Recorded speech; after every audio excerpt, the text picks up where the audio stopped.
Siguli nandidzakhala ine Mulungu akadzandidalitsa umboni ndidzapereke ndine mboni ndidzakhala ine ungolimbika kupemphera poti mwina kutheka umboni wako ukhale wa lero.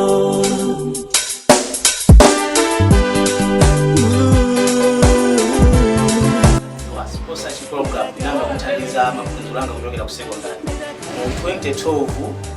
I think in time many yadziwa isanayambe adziwa secondary asana kupanga operate so maphunzira pakamuzo Paris pamene naphunzira ku 2012 kufika 13 imene ndo maiswanga ku 4 nthawi imeneyi mathandizidwa ndi adziwa pa mbali ya school fees yanga kutokera pamene voluntary ndo maiswanga mu 2013 ndinakhala zaka zitatu nthawi imeneyo ndili pakhomo pamene siwapezeka mwayi kuti tikuzaso kupeza thandizo kuchokera kwa adziwa loti tikuza kupitiriza maphunziro athu ku college.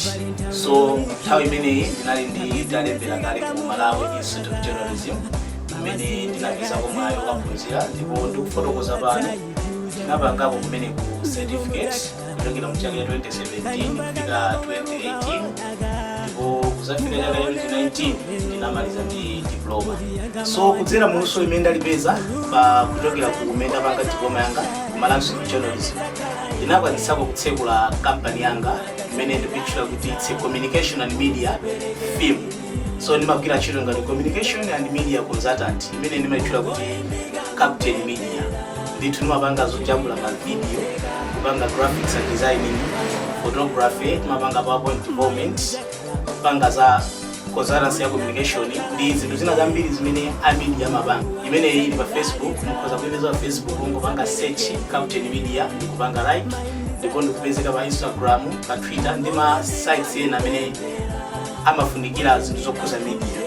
Kuchokeraso muluso lomwelo ndakwanitsako kupanga research. Nthawi imene wafuna kupeza diploma yanga kumeti ndapanga research imene ndimaitcha kuti assessing the effectiveness of radio in reducing child marriages in rural areas. So ndinapanga ndi research imeneyi kutengeraso case study on radio imene ndinapanga kwa miyezi 4 ndipo ndakayipanga ku Balaka. Imeneyi ndinayigawa ndi mabungwe osiyanasiyana monga Youth Led and Counseling UNESCO, Children's Voice of Malawi, Chevo, komanso bungwe la Girls Empowerment Network imene simakhala yokamba zokhuza na ana komanso achitsikana. Ndipo anthu amenewa ndinakhala nawonso ndi kulumikizana nawo pamene anapanga recommend pa research imene napanga. Chinthu chinaso chimene ndinapanga kutengera muluso langa ndikukaphunzitsa ku sukulu ya ukachenjede ya Malawi Institute of Journalism. Nthawi imene ndimaliza maphunziro anga kumiti ndinapatsidwako mwayi kuti ndikhoza kukaphunzitsa ku day komanso ku weekend kutenga ndi zimene ma lecturers komanso academic board inaona kuti ndikuthekera. Komanso chinthu china ndinakhalako ndi high profile meeting ndi ma officials ochokera ku Misa Malawi ngati china Teresa Nganga, Gordon Matonga komanso amene ali ngati public relations officer wa Nokima amene anali Teleforce Chikwenyeni. Ameneyo ndinakhala nthawi yocheza kukambirana zinthu zokhuzana ndi public relations principles ndipo kuchokera muluso limene tinaonetsana nthawi imeneyo anandipanga recommend ndipo ndinapangidwa award ngati student amene za public relations officer public relations ndipo zitsata bwino. Chinthu china chimene chomaliza ndinathandizirapo adziwa school ngati panga service my community.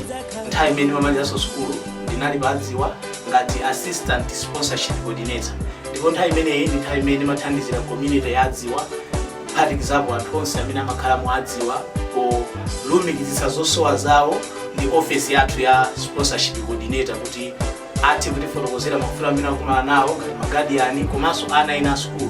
Ndalembapo ma stories amene ndima amakhudzana ndi ana amene athandizidwa ndi adziwa, ena anali padziwa, ena anali kuphunziranso mu college ena, anthu oti osiyanasiyana. Ndipo ma stories amenewa ndinayika pa blogspot yanga imenenso mukhoza kuipeza mukapanga search captainfelix.blogspot.com ndikuti kungolowa pamene pomukapeza ma stories anga amene akhala kupanga patso. So zimenezo ndi zina mwa ma achievements amene ndapeza kudzera mu luso limene ndapeza nditapita ku college ndi thandizo cha adziwa.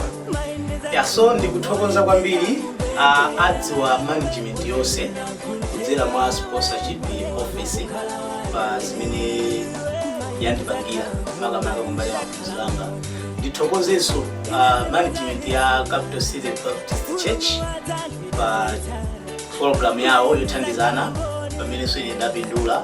Ndikathokozeso ena onse amene ali ndi mtima wachifundo kuti akhoza kuthandizako anthu ena amene akuchepekedwa kuti akwaniritse maloto awo. Yeah, ndi mfundo imeneyo think ndafika pa mapeto pa testimony yanga imene ndimapereka pa ntchito imene adziwa sponsorship yandipangira.